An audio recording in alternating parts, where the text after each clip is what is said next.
ओम अज्ञानतिमिरान्धस्य ज्ञानाञ्जनशलाकया चक्षुरुन्मिलितं येन तस्मै श्रीगुरुवे नमः।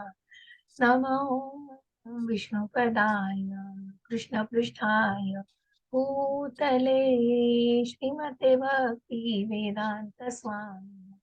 इति नामिने नमस्ते सरस्वते देवे गौरवाणी प्रचारिणे निर्विशेष शून्यवादी पाश्चात्य देशतारिणे जय हो श्री कृष्ण चैतन्य प्रभु नित्यानंद श्री अद्वैत गदाधर श्रीवासादि गौर भक्त वृंद हरे कृष्णा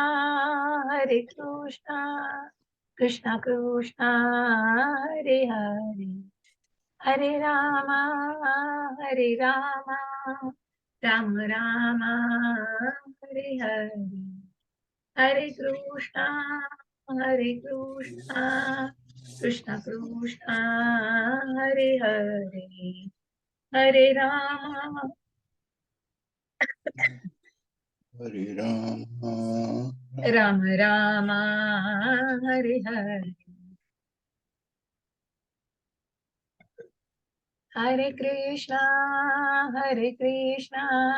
कृष्णा कृष्णा हरे हरे हरे राम राम राम हरे हरे हरे कृष्ण। सगळ्यांना एक सेकंद द्या मला.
सगळ्यांचं पुन्हा एकदा स्वागत आहे या 10व्या अध्यायामध्ये. 9व्या अध्याय तुम्ही सगळे शिकलेला आहात. श्री श्री राधा गोविंद यांच्या चरणी आपण साष्टांग दंडवत करूया, त्यांचे आशीर्वाद घेऊया. श्री श्रीला प्रभुपाद यांनाही साष्टांग दंडवत. आणि ही जगन्नाथपुरीची मूर्ती आहे, त्या भगवंत बलराम आणि सुभद्रा माता यांच्या सगळ्यांच्या मूर्ती आहेत, त्यांचंही दर्शन घेऊया साष्टांग दंडवत. आणि आपण आपल्या 8व्या 9व्या 10व्या अध्यायाला सुरुवात करणार आहोत. मग ज्याप्रमाणे आपण या भक्तीच्या मार्गामध्ये आहोत, ही भक्तीची अवीट गोडी आपण ऐकतो आहोत. कारण जसं 8व्या अध्यायापासून आपण सुरुवात केलेली आहे, 7व्या अध्यायापासूनच. कारण जिथे भ्रमातून भक्तीकडे, मग 6व्या अध्यायामध्ये आपण शेवटी जाणलं की भक्तीचा मार्ग हा कसा सगळ्यात उच्च मार्ग आहे आणि सगळ्यात सुलभ मार्ग आहे. आणि कालही तुम्ही ऐकलं असेल, भगवंतांनी सांगितलं की किती सुलभ आहे हा मार्ग. इतका सुलभ आहे की याच्यामध्ये तुला खूप सुख आहे आणि याच्यामध्ये तुला आनंद आहे करताना. आणि म्हणून ती भगवंतांची भक्ती आणि आनंद भक्तीची गोडी आपण ऐकलीत. मन्मना भव मद्भक्तो मद्या जिम्मा नमस्कुरु, की मला काही नाही, मला तू नमस्कार कर, माझं ध्यान कर, मन आणि बुद्धी माझ्यावर एकाग्र कर. आणि खरंच कठीण आहे का हो ही भगवंतांची पूजा करणं? तर नाही. पत्रम पुष्पम फलम तोयम यो मे भक्त्या प्रयच्छ. भगवंतांना दुसरं काही नकोय. जसं त्या 56 भोगांबद्दल सांगितलं की कृष्ण 7 दिवस 7 रात्र त्या करंगळीवरती गोवर्धन पर्वत उचलून होते. 8 प्रहर त्यांना यशोदा माता खायला घालायची. म्हणून त्या 7 दिवसांचे 8 प्रहर म्हणून 7-8 56 भोग असे जे इस्कॉनमध्ये दाखवले जातात. म्हणजे इतक्या की जन्माष्टमीच्या दिवशी 108, 1008 अशा प्रकारचे भोग बनवले जातात.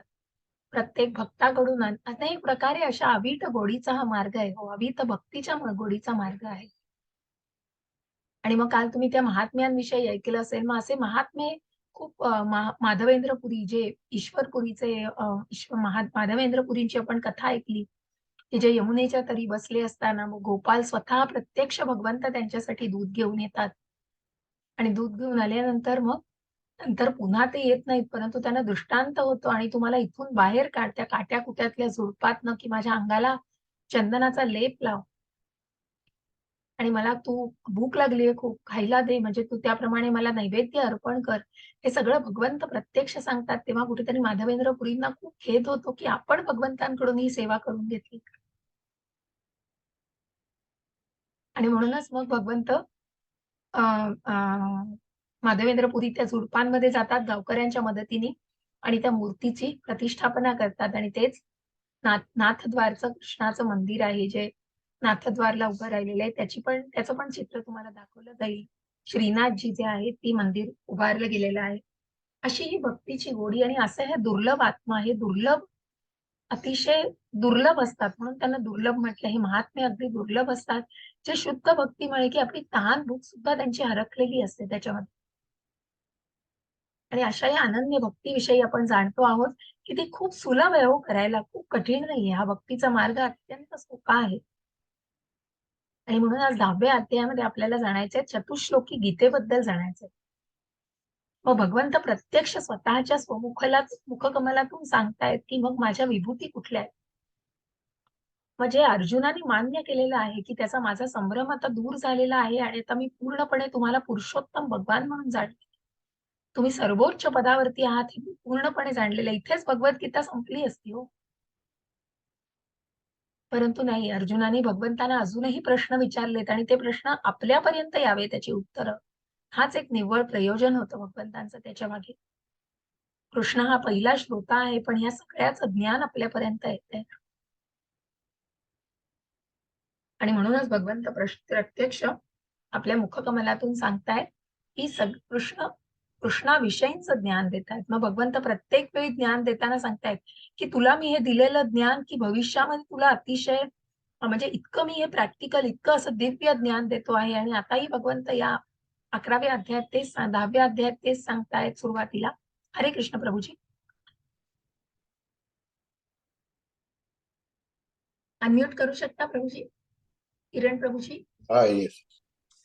हरे कृष्ण. हरे श्री कृष्ण. भगवान म्हणाले, हे महाभाव अर्जुना, पुन्हा ऐक. तू माझा प्रिय मित्र असल्यामुळे तुझ्या हितात मी तुला हे ज्ञान प्रदान करीन, जे मी पूर्वी सांगितलेल्या ज्ञानापेक्षाही श्रेष्ठ आहे. हरे कृष्ण. हरे कृष्ण. म्हणून प्रत्येक वेळी भगवंत अर्जुनाला सांगतायत, की हे ज्ञान याच्यापेक्षाही श्रेष्ठ आहे. हे याच्यापेक्षाही श्रेष्ठ आहे. म्हणजे तू प्रात्यक्षिक ज्ञान घेतलंस, दिव्य ज्ञान घेतलंस, परंतु आता मी तुला जे ज्ञान प्रदान करतो आहे, ते पूर्वी सांगितलेल्या सगळ्या ज्ञानांपेक्षा सुद्धा श्रेष्ठ ज्ञान आहे. आणि हे सगळं भगवंत प्रत्यक्ष स्वतःच्या मुखकमलातून सांगतायत हो. मग जिथे 7व्या अध्यायात भगवंतांनी कुठे तू माझी उपासना करू शकतोस? पृथ्वीचा सुगंध मी आहे, पाण्याची चव मी आहे, सूर्यचंद्रांचा प्रकाश मी आहे, बलवानांचं बल मी आहे. शक्तिमानांची शक्ती मी आहे. अशा प्रकारे ज्या भौतिक जगतामध्ये म्हणजे जो सामान्य माणूस आहे तो कुठेतरी सगळ्या भौतिक जगताशी निगडीत आहे आणि त्याला फक्त त्या भौतिक जगतातली निर्मितीबद्दल आणि प्रकट होण्याबद्दल कळतंय. आणि म्हणूनच भगवंत सांगतायत, की अशांसाठी निश्चित भगवंत ज्यांच्यासाठी प्रकट का होत नाहीत, आपण बघितलं तेव्हा इथं प्रिंटरची गोष्ट सांगितली, की ज्यांना अस्तित्वच मान्य नाहीये त्यांच्यासाठी भगवंत प्रकटच होत नाहीत. मग त्या अभक्तासाठी भगवंत अप्रकट राहतात. परंतु भगवंत सांगतायत, की तुला हे मी ज्ञान देतो आहे. हे तू अर्जुन हा प्रथम श्रोता आहे त्या ज्ञानाबद्दलचा. पण हे प्रयोजन असं आहे, की हे ज्ञान आपल्यापर्यंत पोहोचावं. आणि म्हणून हे पूर्वीपेक्षाही श्रेष्ठ ज्ञान आहे.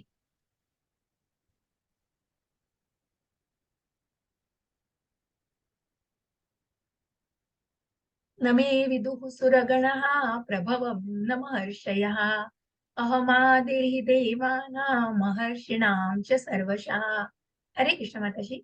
प्रभूजी सॉरी. त्याची उत्पत्ती किंवा ऐश्वर्य देव देवतांना कळत नाही, तसेच महर्षींनाही कळत नाही. कारण सर्व प्रकारे देवतांचे आणि महर्षींचे मूळ मीच आहे. 10.3 सर्व मनुष्यांमध्ये मोहरहित झालेला जो मनुष्य मला अजन्मा अनादी सर्व जगताचा स्वामी म्हणून जाणतो, तोच केवळ सर्व पापापासून मुक्त होतो. हरे कृष्ण. हरे कृष्ण भक्ती. आणि म्हणून भगवंतांची उत्पत्ती, मग जसं आपण आधीच्या 7व्या अध्यायामध्ये की मी तुम्हाला सगळ्यांना जाणलंय पण तुम्ही मला जाणलेलं नाहीये. भगवंत कसे आहेत, ज्यांच्यासाठी अभक्तांसाठी ते अप्रकटच आहेत. परंतु भगवंतांची उत्पत्ती आणि ऐश्वर्य देवतांना सुद्धा कळलेलं नाहीये. 4 महर्षींना जे कुमार ज्यांच्यापासून उत्पत्ती सुरू झालेली आहे, पण कुणालाच भगवंतांचं मूळ आणि भगवंतांचं उत्पत्ती समजलेली नाहीये. मग महर्षींना सुद्धा ती कळलेली नाहीये. सगळ्या प्रकारचे देवी देवता आणि महर्षी हे मूळ, यांचं सगळ्याचं मूळ भगवंत आहे. जशा या 11व्या अध्यायात आपण विश्वरूप दर्शनामध्ये या सगळ्याचा पुरेपूर काय म्हणतात ना, हेची डोळी, हेची देही, हेची डोळा, की समोर आपण बघणार आहोत की कशा प्रकारे सर्व देवी देवता समाविष्ट आहेत त्याच्यामध्ये. आणि म्हणून सर्व मनुष्यांमध्ये मोहित झालेला, मोहरहित झालेला मनुष्य अजन्म, मग जन्म कर्मच मे दिव्यम, भगवंतांचा जन्म आणि कर्म जे अजन्म आहेत, कर्म काय केलं नाहीये भगवंतांनी, परंतु सगळ्यापासून अलिप्तता आहे. आणि हे जो मनुष्य जाणतो आहे, तोही स्वतःला त्या भौतिक बंधनात अडकवून घेणार नाही. तो त्या ह्याच्यापासून, कर्मफळांपासूनही मुक्त राहील. आणि म्हणून अजन्म अनादी सर्व जगतांचा स्वामी म्हणून जो भगवंताला जाणतो, तो केवळ या पापांपासून मुक्त होऊ शकतो. इथे आपल्याला दिसतंय बघा, की मग ही देवकी माता आहे, जी आता भगवंतांना जन्म देणारी अनेक देवी देवता तिथे आशीर्वाद द्यायला आलेली आहे. देवी देवता त्या दुर्मिळ दर्शनासाठी आसुसलेले आहेत. जिथे बाळकृष्णांचा जन्म होणार आहे देवकी मातेच्या ओटी, आणि अशा प्रकारे देवी देवता सुद्धा त्या दालनामध्ये हजर झालेले आहेत. हरे कृष्ण भक्तजी. हरे कृष्ण. 10.6 सप्तर्षी गण आणि त्यांच्या पूर्वीचे 4 महर्षी तसेच मनु मानवजातीचे प्रजापती माझ्या मनापासून निर्माण होतात, म्हणजे माझ्यापासून उत्पन्न होतात, आणि विविध लोकांवरील निवास करणारे सर्व जीव त्यांच्यापासून उत्पन्न होतात. हरे कृष्ण. हरे. आणि म्हणूनच मग हे जे 4 कुमार संप्रदाय जो मी तुम्हाला सांगितला, की भगवंतांचे जे लक्ष्मी संप्रदाय, शिव संप्रदाय, अ, अ, माधव संप्रदाय म्हणजे माधवाचार्य ज्याच्या खाली आहे, ब्रह्म जो संप्रदाय आहे, आणि कुमार संप्रदाय. मग आपण भागवतामध्ये पण याच्यावर अजून पुढे जाऊन त्याचं ज्ञान घेतो आहे. असे हे जे कुमार आहेत, तर त्यांनी पुढे सप्तर्षीगण आणि त्यांच्या पूर्वीचे 4 महर्षी, मनु मानव जातीचे पिता माझ्यापासून निर्माण होतात. या सगळ्यांनी मानव जातीने मग त्यांना उत्पत्तीसाठी, भगवंतांचा आदेश त्यांना उत्पत्तीसाठी होता, आणि म्हणूनच त्यांच्या मनापासून देखील अनेक, त्यांच्या जशा श्वासातून अनेक ब्रह्मांड निर्माण झाली, तशी त्यांच्या मनापासून अनेक अनेक मानव तयार झालेले आहेत, आणि माझ्यापासून उत्पन्न होतात, आणि विविध लोकांवरील निवास करणारे जीव त्यांच्यापासून, मग विविध लोकांवरील निवास करणारे भगवंतांनी या सगळ्यांची उत्पत्ती केली, परंतु त्यांच्यावर ते कार्य सोपवलं, आणि त्यांच्यापासून मग ज्या इच्छांद्वारे आणि ज्या आकांक्षांद्वारे 84 लक्ष योनीतून मनुष्य फिरत असतो, मग अनेक जीवांचा जन्म होतो, आणि म्हणूनच विविध लोकांवर निवास करणारी जीव हे त्यांच्या पुढच्या जनरेशनला आणि त्यांच्यापासून उत्पन्न सर्व जीव त्यांच्यापासून उत्पन्न होत असतात. असे हे भगवंत बघा, एतां विभूतिं योगं च मम यो वेत्ति तत्त्वतः सो विकल्पेन योगेन युज्यते नात्र संशयः. हरे कृष्ण प्रभूजी. हे कृष्ण. ज्याला माझ्या ऐश्वर्याची आणि योग शक्तीची वास्तविकपणे खात्री पटते, तो अनन्य भक्ती योगामध्ये तत्पर होतो, यात मुळीच संशय नाही. हरे कृष्ण. हरे कृष्ण. मग बघा, भगवंत मथुरेला आलेले आहेत, आणि मथुरेला आले तेव्हा मथुरावासी अक्षरशः भगवंतांना बघण्यासाठी जे काही हातातली कामं होती ती टाकून सुसाट पळून आपल्याला भगवंत दिसावे, जशा प्रकारे जमेल तसं भगवंतांना नमस्कार करून भगवंतांचं दर्शन घेणं. म्हणून कोणी इकडून येतंय, तिकडून व्यास मुनींनी अनेक असं त्या दृश्यामध्ये टिपलंय, की छतावरून आणि खिडकीवरून मग सगळ्यांना भगवंत दिसतायत. जसा सूर्य सगळ्यांना दिसतो, तसं भगवंतांचं तेज आहे होय. आणि म्हणून भगवंत प्रत्येकाच्या नजरेस पडत आहेत.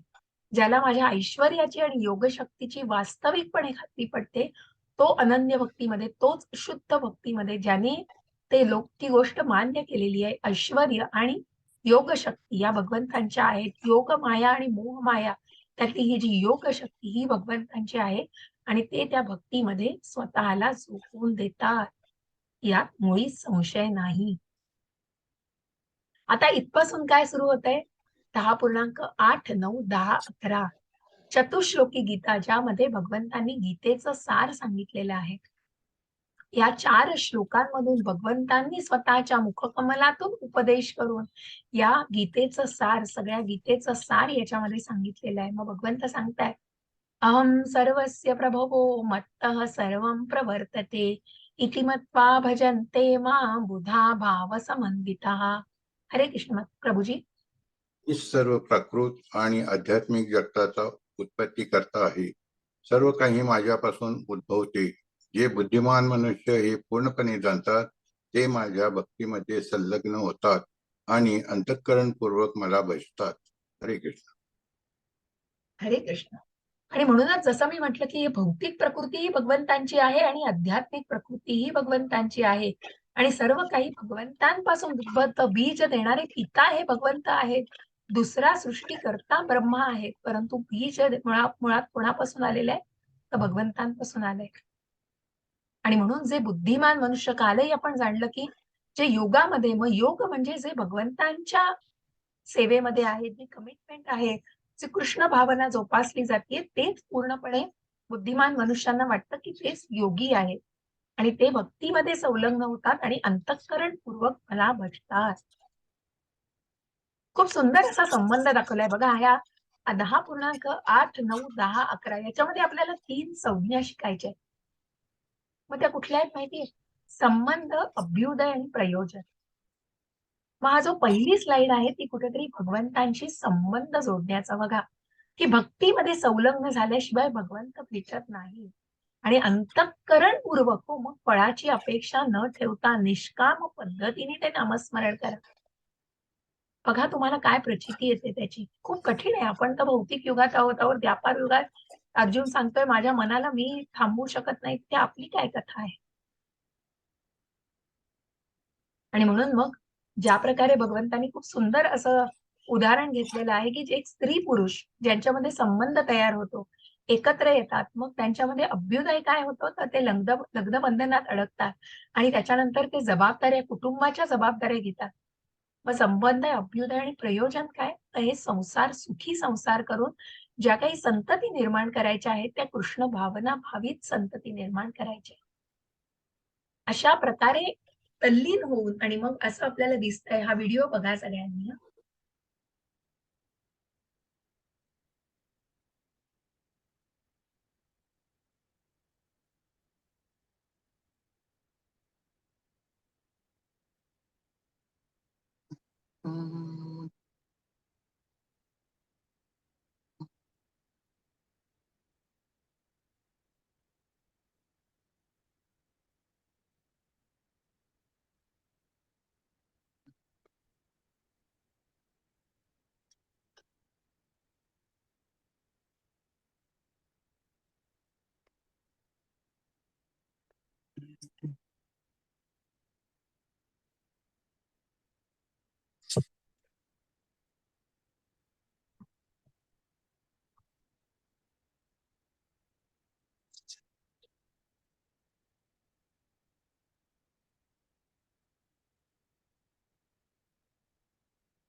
बघा, 10.9 आणि 10 याच्यामध्ये दिलेलं आहे. मग कशा प्रकारे 10.8 ज्या आपण संबंधाविषयी जाणतो, मग जो भगवंतांशी संबंध, भक्तीतून मिळणारा संबंध, आणि त्याच्या पुढे जाऊन भगवंत सांगतायत, मच्चित्ता मद्गद प्राणा बोधयंत परस्परम कथयंतश्च माम नित्यम तुष्यन्ति च रमन्ति च.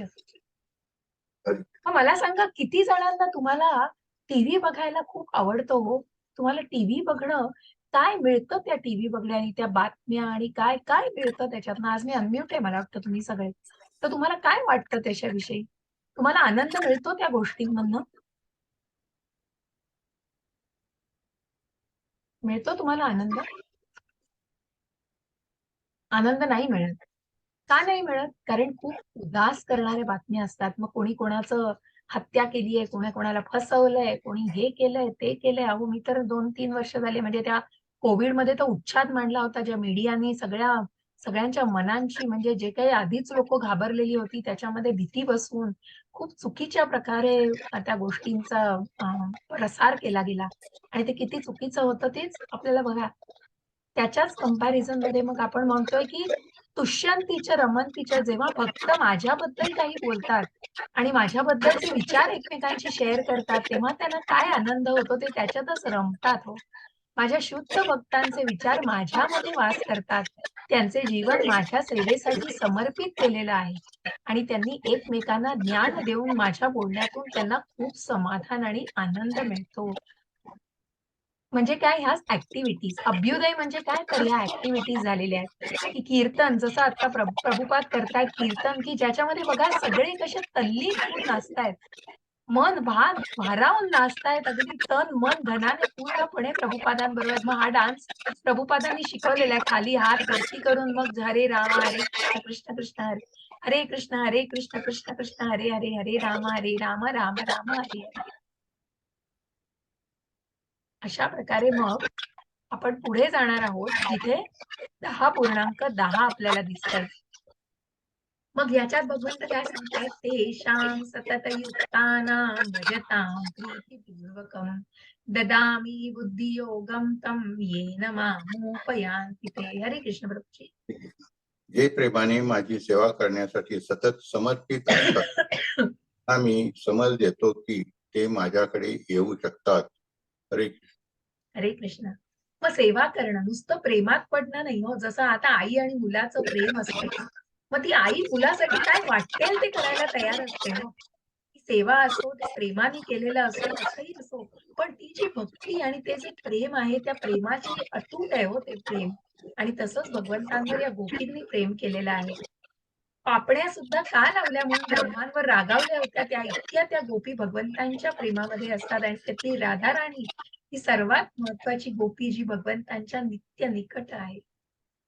की राधे आणि भगवंतांमध्ये काहीही वेगळं नाही, राधा कृष्ण हे एकच. म्हणूनच चैतन्य महाप्रभूंचा जन्म हा राधेचं तत्व म्हणून गौरवर्ण का आहे? कारण की राधेचं तत्व जाणण्यासाठी भगवंतांनी घेतलेला तो कृष्ण जन्म आहे. तिथे प्रत्यक्ष भगवंत आहे. अशा प्रकारे मग माझी सेवा करण्यासाठी सतत समर्पित असतात, की ज्यांना माझ्या सेवेमध्ये इतका आनंद मिळतो. आणि म्हणूनच मग त्या सेवेमधनं भगवंत सांगतात, मी त्यांना ही समज देतो, की तुम्ही माझ्यासाठी येण्यासाठी निश्चितच तो मार्ग मोकळा आहे. आणि मग 10.11 मध्ये काय, तर ज्ञानासनी बघा. तेषामेवानुकंपार्थम अहम ज्ञानजं तमः नाशयाम्यात्मभावस्थो ज्ञानदीपेन भास्वतः. हरे कृष्ण प्रभूजी.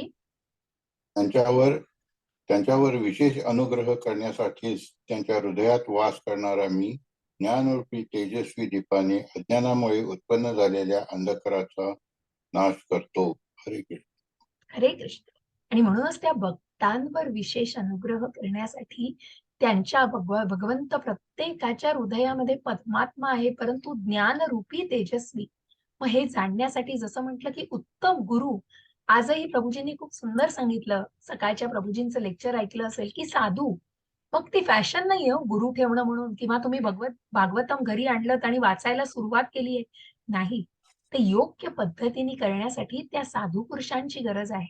मग साधू, शास्त्र आणि गुरु यांना पडताळून जे ज्ञान घेतलं जातं, ज्यांचा आधार घेऊन जे ज्ञान घेतलं जातं, ते खरं ज्ञान आहे. नाहीतर तुम्ही म्हणाल तीच पूर्व दिशा, जे काही कळतंय त्याचं आकलन तर झालं पाहिजे, त्याचा आत्मसात तर करता आलं पाहिजे.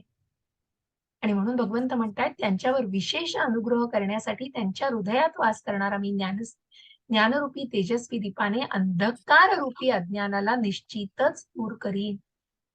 कारण या ज्ञानाच्या शस्त्राने, म्हणून जे ज्ञान आहे त्या ज्ञानाला अत्यंत महत्वाचं आहे. आधीच्याही अध्यायामध्ये आपण बघितलं, पुढचेही अध्याय आपण ज्ञानाचे बघणार आहोत. परंतु कर्मामधून ज्ञान आहे, भक्तीमधून ज्ञान आहे. कारण त्या योग्य ज्ञानानेच भक्तीच्या टप्प्यापर्यंत आपण पोहोचू शकतो. अर्जुन उवाच परं ब्रह्मं परं धाम पवित्रं परमं भवान् पुरुषं शाश्वतं दिव्यम् आदिदेवमजं विभुम् अहुस्त्वां ऋषयः सर्वे देवर्षिर्नारदस्तथा असितो देवलो व्यासः स्वयं चैव ब्रवीषि मे.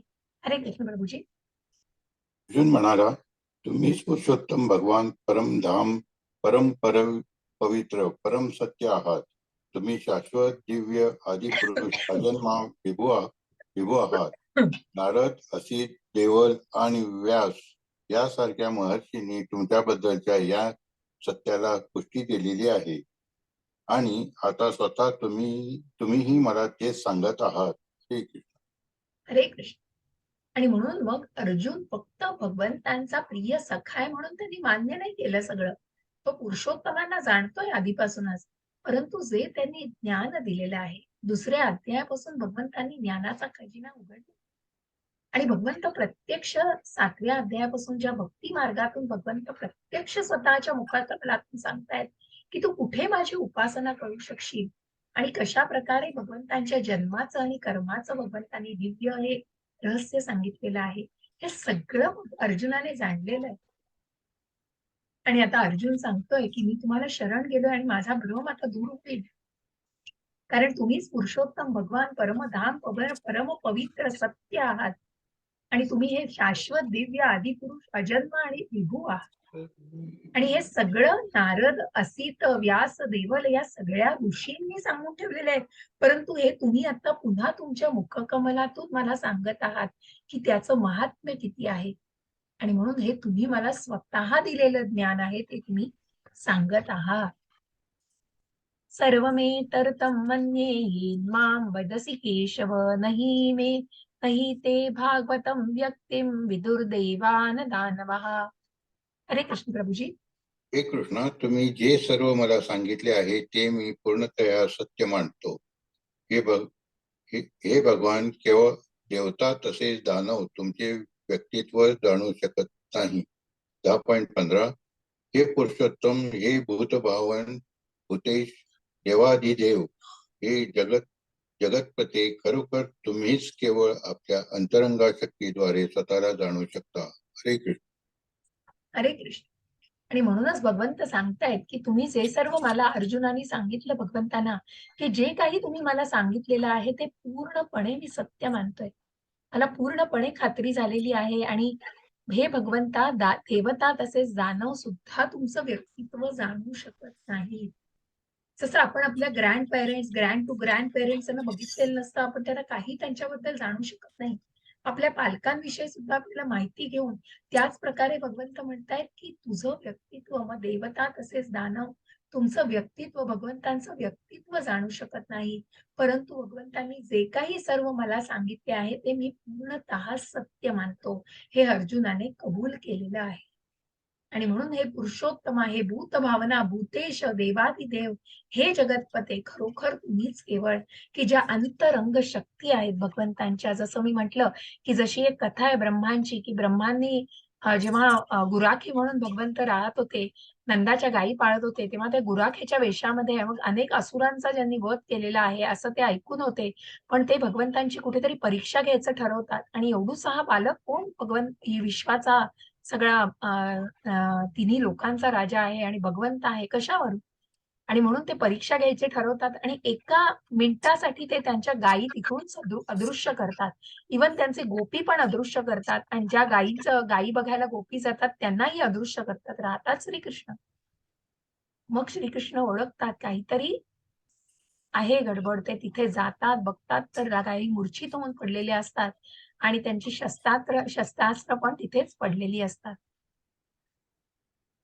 परंतु जेव्हा मग आता पुन्हा वृंदावनात परत जायचं आहे गोकुळामध्ये, तेव्हा मी असाच कसा परत जाऊ? तेव्हा भगवंतांच्या विस्तारित शक्तीने भगवंत सगळ्या गोपींचं रूप घेतात, सगळ्या गायींचं रूप घेतात आणि जसंच्या तसं पुन्हा ते नंदवनामध्ये घेऊन जातात, नंदाकडे घेऊन जातात आणि तेवढ्यात मग ब्रह्मांना उपरती झालेली आहे. जरी अ, अ, उपरती झाल्यानंतर ब्रह्मांनी सांगितलेलं आहे, की कुठेतरी त्यांना पश्चाताप झालेला आहे, की ब्रह्मा म्हणतात, की तुम्हीच पुरुषोत्तम भगवान आहात, की भगवंतांची परीक्षा होणार आहे. मला कळलं तुला मी खेळवत होतो भगवंत म्हणतात, की भगवंतांनी केव्हा जाणलेलं हे ब्रह्माचीच काहीतरी तरतूद आहे म्हणजे तरतूद. आणि अशा प्रकारे भगवंत सगळ्यांना माफ करतात. परंतु भगवंतांनी सगळ्यांना स्वीकारलेलं आहे, पण त्यांच्या आंतरिक शक्ती आणि त्यांच्यापर्यंत त्यांच्यासाठी अजून जाणून घ्यायची आपल्याला निश्चितच भावना आहे. आणि म्हणून हे भूत भावन भूतेषु देवाधिदेव खरोखर तुम्ही केवळ आपल्या अंतरंग शक्तीद्वारेच स्वतःला जाणू शकता. हरे कृष्ण प्रभूजी. ठीक आहे. 10.17 हे योगेश्वर कृष्णा, मी तुमचे कसे निरंतर चिंतन करावे आणि मी तुम्हाला कसे जाणावे, हे भगवान कोणकोणत्या विविध रूपात मी तुमचे स्मरण करावे. 10.18 हे जनार्दन, कृपया आपल्या योगशक्तीचे आणि ऐश्वर्याचे विस्ताराने वर्णन करून सांगा. तुमच्याबद्दल श्रवण करून मी कधीच तृप्त होत नाही, कारण मी जितके अधिक श्रवण करतो तितके अधिक मला तुमच्या अमृतमयी संभाषणाचे प्रसाद रसास्वादन करण्याची इच्छा होते. हरे हरे कृष्ण प्रभूजी. आणि म्हणूनच मग भगवंत सांगतायत, की हे जनार्दन कृपया आपल्या योगशक्तीचे ऐश्वर्याचे विस्ताराने वर्णन करून सांगा. अर्जुन भगवंतांना अशी विनंती करतोय, की मग आता जे काही तुमचं या भौतिक जगतातलं ऐश्वर्य आहे, त्या सगळ्याची मला तुम्ही नीट माहिती द्या. तुमच्याबद्दल श्रवण करून मी कधीच थकत नाही आणि मी तृप्त होत नाही. मला अजून अजून ऐकण्याची तुमच्याकडनं अत्यंत ओढ आहे आणि जितके अधिक श्रवण करतो, तितकं मला तुमच्या अमृतमयी संभाषणाचं रसास्वादन करण्याची म्हणजे ती गोष्ट अनुभवायची अजून अजून इच्छा होते, असं भगवंतांना अर्जुनाने सांगितलेलं आहे. आणि मग भगवंत सांगतायत, हरे कृष्ण प्रभूजी. हरे कृष्ण. 10.19 श्री भगवान म्हणाले, ठीक आहे, मी तुला माझ्या विलोभनीय अभिव्यक्तींबद्दल सांगेन, परंतु ज्या प्रमुख अभिव्यक्ती आहेत त्यांचेच मी कथन करेन, कारण हे अर्जुन माझे ऐश्वर्य अनंत आहे. हरे कृष्ण. हरे कृष्ण. आणि म्हणून भगवंत म्हणतात, की हे जे ऐश्वर्य आहे, भगवंत तिन्ही लोकांचे राजा हो, ज्यांच्याकडे काय कमी आहे, जे सामर्थ्यवान आहेत, जे सौंदर्याने परिपूर्ण आहेत, जे ऐश्वर्याने परिपूर्ण आहेत, जे असुरांचा ज्यांनी नाश केलेला आहे, असे बलवान आहेत, अशा प्रकारे भगवंतांचं सगळं ऐश्वर्य आपण बघितलेलं आहे. आणि असे भगवंत म्हणतायत, आणि मग असे भगवंत म्हणतायत, की मी तुला माझ्या विलोभनीय, मग मी तुला माझ्या अभिव्यक्तींबद्दल सांगेन. एक मिनिट मला द्या हा, त्या माताजींचा एक फोन येतो.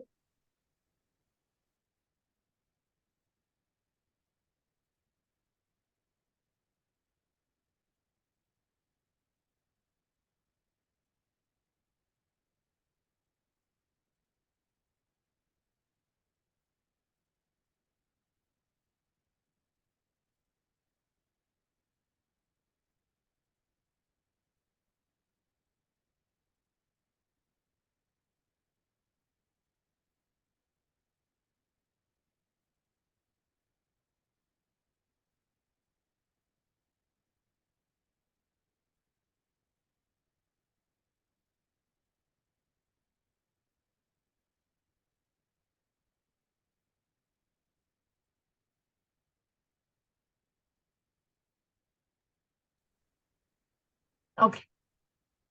सो भगवंत म्हणतात, की मी अनेक माझं असं ऐश्वर्य आहे, परंतु मी त्याच्यापैकी तुला काही सूचक अभिव्यक्तींबद्दल सांगेन. एक मिनिट द्या मला.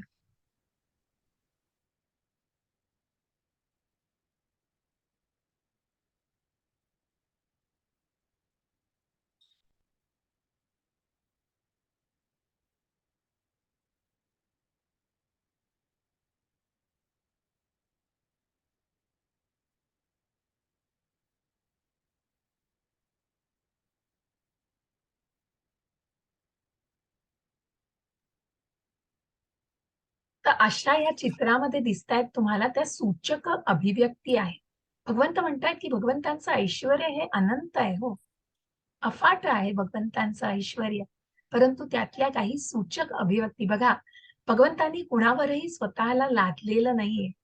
जेव्हा अर्जुनाने प्रत्यक्ष भगवंतांना सांगितलंय, "मी तुला जाणलंय आता, तू पुरुषोत्तम आहेस, परमतत्व, परम भगवंत आहेस, परम कारणांचं कारण, परम कारण तू आहेस. हे सगळं जाणून आता मी तुला तुझं ऐश्वर्य जाणू इच्छितो, की मी तुला कुठे बघू शकतो आणि तुझ्या या अभिव्यक्ती म्हणजे मला तुझं हे ऐश्वर्य जाणायचं आहे. तुझ्या विभूतींना जाणायचं आहे आणि म्हणून भगवंत म्हणतायत, की मी त्यापैकी तुला काही सूचक अभिव्यक्तींबद्दल सांगेन. मग त्या सूचक अभिव्यक्ती काय आहेत? तर आपण त्या जाणून घेऊया. मी त्याच्यासाठी तुमचं थोडंसं वाचन करेन तुम्हाला. मग भगवंत सांगतायत, "हे अर्जुना, सर्व जीवांच्या अंतर्यामी स्थित असणारा परमात्मा मी आहे. मीच सर्व जीवांचा आदी, मध्य आणि अंत आहे. आदित्यांमध्ये विष्णू मी आहे, तेजस्व्यांमध्ये दैदिप्यमान सूर्य मी आहे, मरुद्गणांमध्ये मरीची मी आहे, नक्षत्रांमध्ये चंद्रमा मी आहे. वेदांमध्ये सामवेद मी आहे, देवतांमध्ये स्वर्गाचा राजा इंद्र मी आहे, इंद्रियांमध्ये मन मी आहे, प्राणीमात्रांमधील चेतना मी आहे. सर्व रुद्रांमध्ये शंकर मी आहे, यक्ष राक्षसांमध्ये कुबेर मी आहे, वसूंमध्ये अग्नी मी आहे, सर्व पर्वतांमध्ये मेरू पर्वत मी आहे. हे अर्जुना, पुरोहितांमधील प्रमुख पुरोहित बृहस्पती मी आहे. सेनापतीमधील कार्तिकेय मी आहे, जलाशयांमधील सागर मी आहे.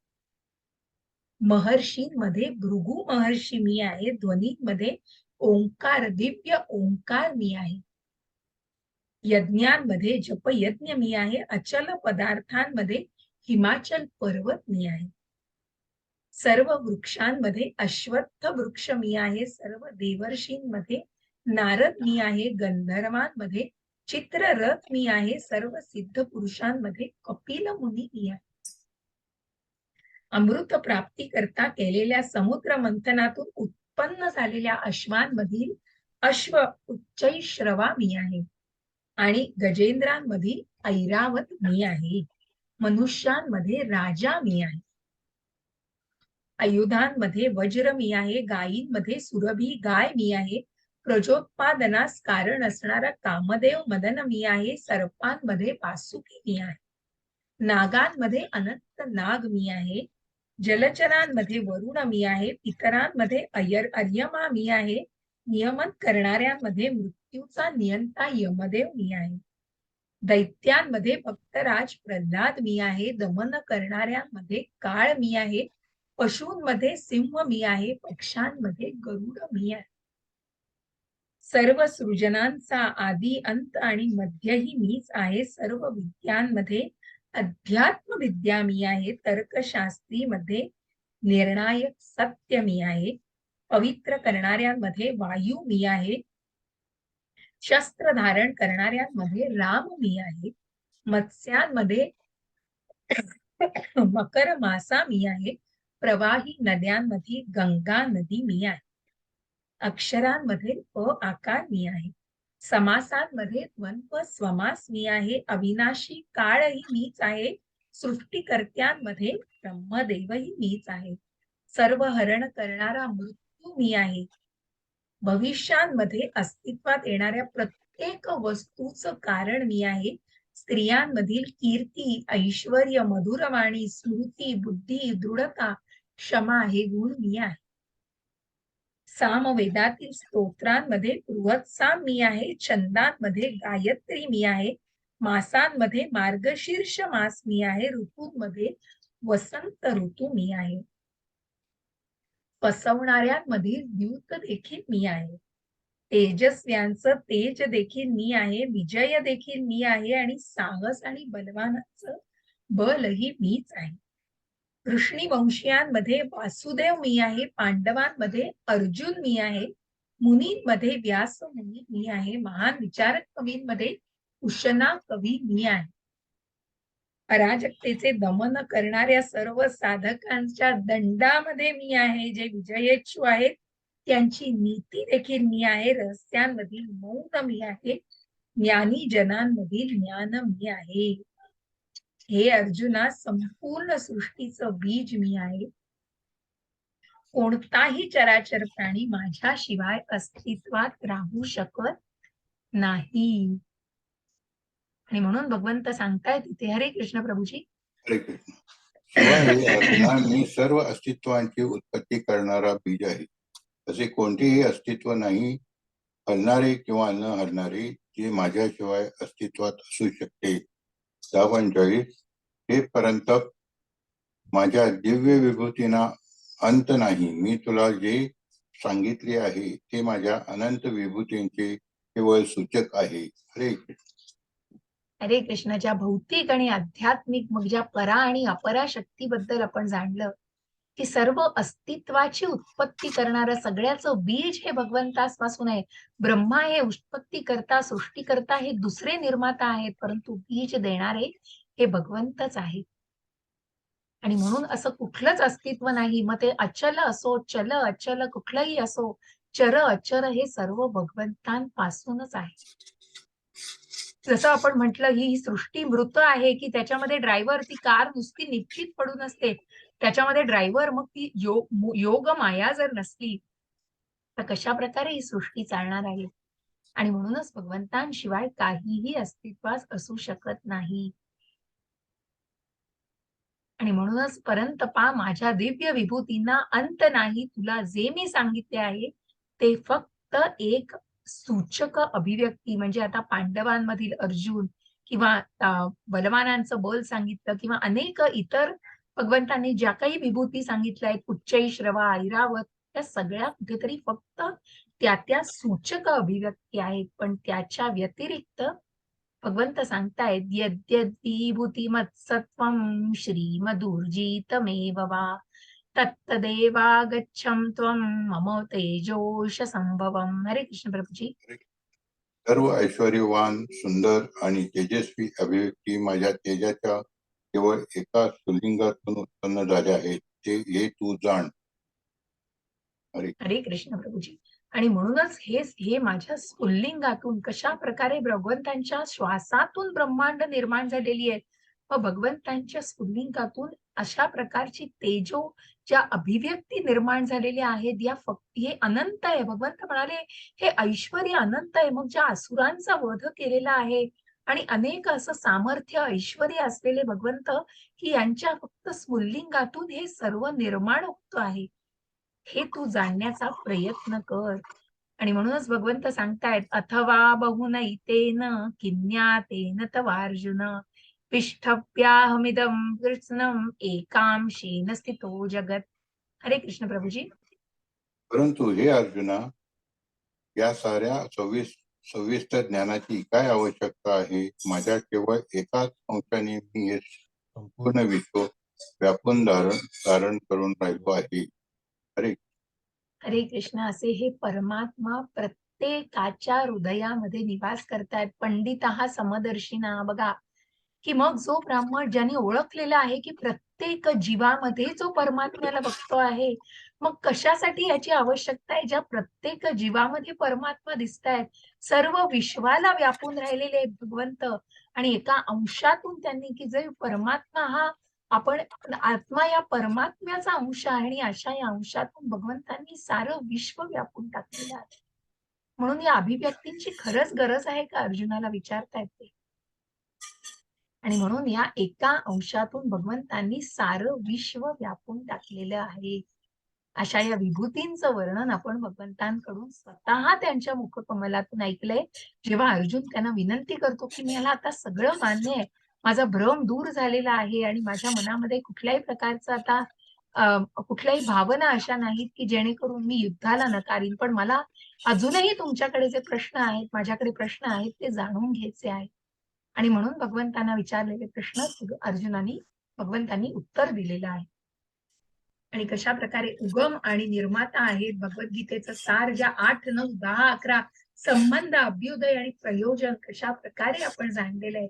भगवंतांच्या निकट असणाऱ्या गोपिका की ज्या भक्तांना अगदी निकट आहेत आणि त्यांच्या या शक्ती आहेत. जसं आपण या महातत्वामध्ये पंचतत्व मंत्रामध्ये की भगवंतांचे विस्तार आणि त्यांच्या आंतरिक शक्तीचं आपण स्मरण करत असतो. आणि त्याचप्रमाणे भगवंतांनी हे स्वतःहून या विभूतींचं दर्शन दिलंय. जेव्हा अर्जुन त्यांना कबूल करतो, की मी तुम्हाला पूर्णपणे सर्वोच्च नियंत्रक म्हणून जाणलेलं आहे आणि मग भगवंत स्वतःचं ऐश्वर्य त्यांना दाखवतात आणि त्याचं वर्णन करतात. इति दशमोऽध्याय समाप्तः. 5 मिनिटं राहिली आहेत, पण प्रयत्न होता वेळेवर आपण संपवूया. काही प्रश्न असतील, बरेच कमी जण आलेले आहेत आज, पण आज शनिवार म्हणून का माहिती नाही. हरकत नाही.